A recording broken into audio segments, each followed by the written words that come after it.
Okay. So I think the first thing to do would be to tell you who I am. My name is Jasmine Hammond. I am 39 years old. And on August 3rd of 2019, I was diagnosed with breast cancer. Um, I had found a lump in June, and I went to my primary care physician, and she thought that it was just dense breast tissue. But she sent me for a mammogram because I never had had one before. And they had trouble there because I'm 39, so I never had had a mammogram before. The standard is 40. So when you're 40 every year after that, I have two dogs, by the way. Every year after your 40th birthday, you have a mammogram every year. Girls. And so I hadn't had that yet, so I didn't have a bunch of images for them to compare to.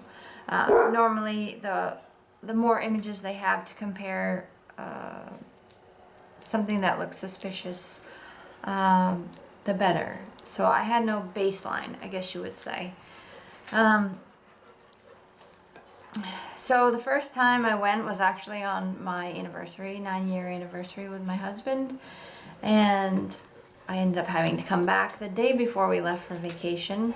I went to my second mammogram because they needed additional imagery. They had an area that they were concerned about, and they wanted to get more pictures. So I really thought it was just a routine thing because I never had had a mammogram before. So at that mammogram, they sent me immediately to ultrasound, which kind of freaked me out a little bit. But they had reassured me, oh, don't get too wound up about it. They just see an area that's called calcification, an area of calcification that they're concerned about. So they want to do an ultrasound. So I went to ultrasound, and the radiologist did not like what he was seeing. So he sent me to a specialist, which I didn't really know until we got back from vacation that things had advanced or had gone to the next level until I got back from vacation, which was kind of a godsend because at least I was able to enjoy myself and not be freaking out. So late June, I had my first biopsy, and it was the area, the bump, the lump, whatever you want to call it, was what my surgeon felt. And she did an ultrasound, she found it, and did a biopsy of it, and on August 3rd, I was diagnosed with stage 1 ductal carcinoma breast cancer.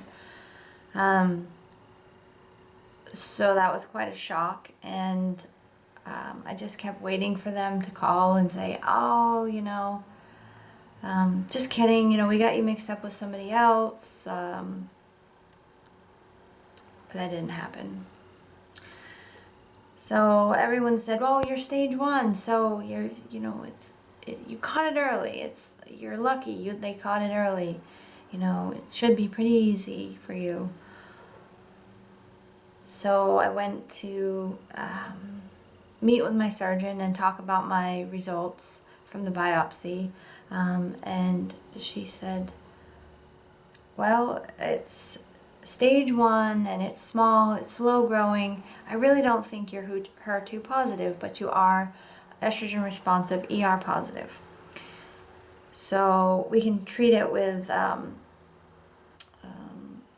hormone blocking pills, medicines. So just to reduce the growth of it. And my initial response was, can I just take hormone blockers for the rest of my life and you just monitor it for the next year or so and see how it does and make sure that it's not growing? And she said, you can't do that. And that's when it hit me, and I realized that I couldn't ignore this and it wasn't going to go away.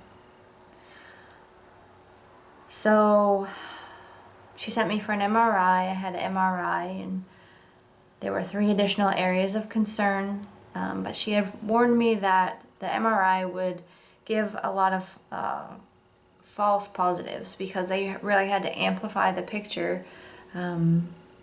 So sometimes it causes people to go to the extreme and have a mastectomy when maybe they shouldn't have, or didn't, I shouldn't say shouldn't have, but didn't need one, because the MRI just amplified something that was not cancer. So I opted to have the 3 areas of concern biopsied. She could only find 2 in the ultrasound. She biopsied both of them. She could not find the other area of concern. So then I met with my oncologist, and my oncologist informed me that one of the 2 other cancer cell or other areas of concern, one of them was cancer, and they were actually right next to each other. The 2 cancers were right next to each other. And on top of that, while we were in the office with my surgeon, I guess I gotta back up a little, but when she had said, I don't think that you are HER2 positive because you're estrogen positive, you're stage 1, slow growing, I really doubt that you're HER2 positive. And her secretary walked in with results, and I was HER2 positive. I had no idea what any of it meant. And I didn't want to do anything about it. But the more time went on, I realized that this isn't really about me. This is about my husband and my family and my friends. And for me personally, I would rather die from breast cancer. This sounds awful, but we have to die somehow. And if breast cancer was how I had to die, I mean, I'm okay with that. But for my husband and my stepdaughter and my mom and my family, I can't do that to them. So on Monday I'm getting a port put in, and on Thursday I'll start chemo. So that's a little bit about me, and kind of brings you up to speed to where I am today. There are a ton of resources online, but they're scary as heck, and some of them may be outdated. And I just want to document my journey and what I go through, and I hope that it's useful, and I hope that I can help people. So it's just overwhelming. The response from my friends in the community has been overwhelming, and the diagnosis itself has been overwhelming, and I'm just going to do everything I can to document it. So I hope that it's for a purpose, and I hope that it makes me feel like I have a purpose, and that there is actually a purpose for this all. So I hope that I can